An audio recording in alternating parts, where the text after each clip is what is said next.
La situation pour les peuples indigènes est absolument critique en ce moment et s'est accentuée malheureusement après les grands sommets qui justement devaient inciter les grands États à faire des changements importants par rapport à leur émission de CO2.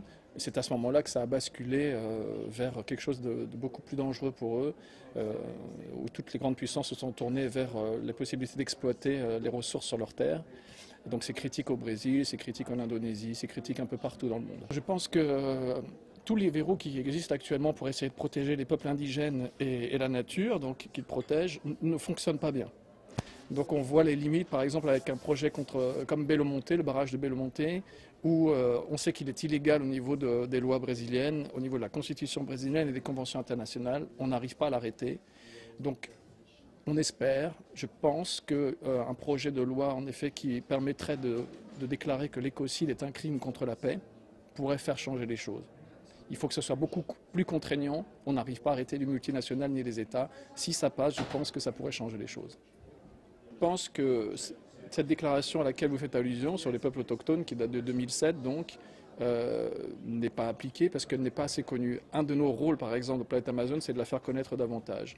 Mais je pense qu'un de nos rôles aussi, c'est de faire connaître davantage ce projet de loi sur l'écocide, parce que c'est quelque chose qui va dans le sens d'une meilleure reconnaissance des droits des peuples autochtones. Donc je pense que les deux sont intéressants et qu'il faut lier même les deux.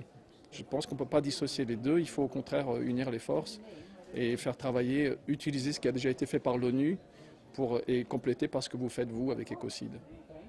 Bon, ma motivation première pour soutenir Ecocide, c'est ce projet, c'est que tout simplement les multinationales ne peuvent pas être arrêtées actuellement. On ne peut rien faire. On a tous essayé de militer pour arrêter tel ou tel projet et ça ne fonctionne pas. On fait des pétitions, il y a des lois qui existent, elles ne sont pas appliquées.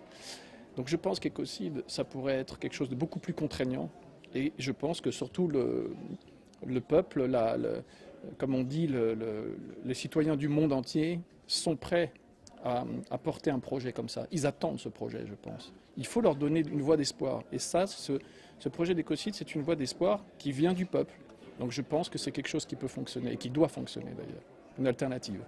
Mais je pense que les jalons sont posés et qu'il faut continuer à avancer dans cette direction que vous faites, à savoir faire beaucoup d'écoute aussi, rassembler comme vous le faites, avec des gens qui justement ont déjà des expériences allant dans la même direction que la vôtre.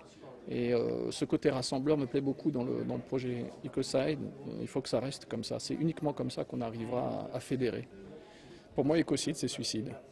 On ne peut pas vivre sans la nature, donc c'est aussi simple que ça.